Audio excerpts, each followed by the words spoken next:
Hello my dear students of class 10th, welcome to the poetry class. Today I am here with the poem Fire and Ice by Robert Frost. बच्चों हमने Robert Frost की कविता जो आपके 10th के course में सबसे पहले है डस्ट ऑफ स्नो, उसका भी वीडियो बनाया है, उसको आप देख सकते हैं. आज हम करने वाले हैं fire and ice by Robert Frost.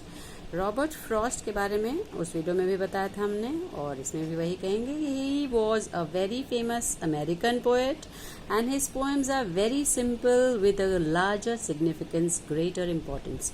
मतलब उनकी कविताएं बहुत ही सरल चीज़ों पर होती हैं, बहुत सिंपल चीज़ों पर, बट उनके अर्थ गहरे होते हैं और बहुत ही महत्वपूर्ण होते हैं. ये वाली कविता जैसे है फायर एंड आइस. फायर माने आग और आइस माने बर्फ. कितनी छोटी, हर दिन हम इनको महसूस करते हैं अपने जीवन में, पर इस फायर का मतलब वो फायर नहीं है और इस आइस का मतलब भी वो आइस नहीं है. ये हमको समझना है. यहाँ पे fire stands for Dzire. Fire का मतलब यहाँ पे है हमारी डिजायर, विश, इच्छा जो असीमित है ना. आज कुछ है तो कल कुछ चाहिए, उसका कोई अंत नहीं है. और आइस माने घृणा, नफरत, हेट्रेड. ये दो चीजें हैं. तो आइए देखते हैं रॉबर्ट फ्रॉस्ट इस कविता में क्या कहना चाह रहे हैं. देखिए, Some say the world will end in fire, some say in ice. From what I've tasted of desire, I hold with those who favor fire. अब पहला स्टैंजा समझते हैं. Some say means some people say, कुछ लोग ऐसा कहते हैं. The world will end in fire, कि ये जो वर्ल्ड है, दुनिया है, ये एंड हो जाएगी, खत्म हो जाएगी फायर में. अब फायर मतलब ये आग से खत्म होगी. अब आग कौन सी वाली, हमने पहले भी बताया. What does fire stand for in this poem.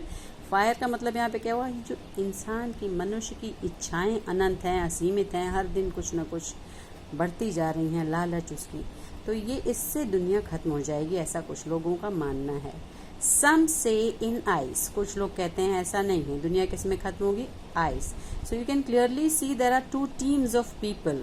Some people support fire, some people support ice. कुछ लोग कहते हैं दुनिया फायर से खत्म होगी, कुछ लोग कहते हैं दुनिया आइस से खत्म होगी. मतलब कुछ लोग मानते हैं लालच से, हमारी असीमित इच्छाओं से, और कुछ लोग नफरत से, घृणा से. आप भी ध्यान से सोचिएगा, देखिए आप क्या कहना चाहते हैं. फिर वो खुद कहते हैं from what I have tested of desire. कहते हैं जिसमें जितना कुछ मैंने टेस्ट किया है, चखा है, अनुभव किया है. यहाँ पे अनुभव करना इसका मतलब होता है. ऑफ डिजायर, इच्छाओं को जितना समझा है, क्योंकि इच्छा देखिए ऐसी होती है, आज कुछ थोड़ी सी मिल गया, कल और ज्यादा चाहिए, वो मिल गया फिर और बढ़ जाती है, तो इसका कोई एंड नहीं है. तो पोएट कहते हैं जो मैंने चखा है, अनुभव किया है डिजायर को, तो I hold with those who favour fire. तो मैं उनके साथ होल्ड करता हूँ, सपोर्ट करता हूँ. I stand with those people who favour fire. Who माने यहाँ जो होता है, जो कि कहते हैं कि दुनिया फायर में खत्म होगी, मैं उनके साथ खड़ा रहता हूँ, मैं उनका समर्थन करता हूँ. ठीक, तो पहला स्टैंजा ये रहा. Come to stanza 2. But if it had to perish twice, I think I know enough of hate to say that for destruction, ice is also great and would suffice. लेकिन कहते हैं मैं फेवर तो करता हूँ उन लोगों का जो कहते हैं दुनिया फायर में नष्ट होगी. बट लेकिन if it had to, अगर it माने the world, अगर दुनिया को पेरिश होना होता माने नष्ट होना होता, ट्वाइस दोबारा, एक बार तो फायर में खत्म होगी सब मान रहे हैं, वो भी उन्हीं का समर्थन कर रहे हैं. तो अगर दुनिया को दोबारा नष्ट होना होता तो आई थिंक, मैं सोचता हूँ, I know enough of it, मैं इतनी नफरत जानता हूँ, इतनी घृणा जानता हूँ, मतलब दुनिया में मैंने इतनी नफरत, इतनी घृणा देखी है, टू से, ये कहने के लिए कि डिस्ट्रक्शन के लिए, मतलब नष्ट करने के लिए, बर्बाद करने के लिए, आइस इज ऑल्सो ग्रेट, बर्फ भी उतनी ही बड़ी चीज है. ग्रेट मतलब यहाँ पे बड़ी, महान चीज है, कि मतलब दुनिया अगर फायर से खत्म हो सकती है तो बर्फ भी उतनी महान है, बड़ी है दुनिया को नष्ट करने के लिए. एंड वुड सफाइस, और पर्याप्त होगी, और दुनिया के लिए वो बर्फ भी पर्याप्त है.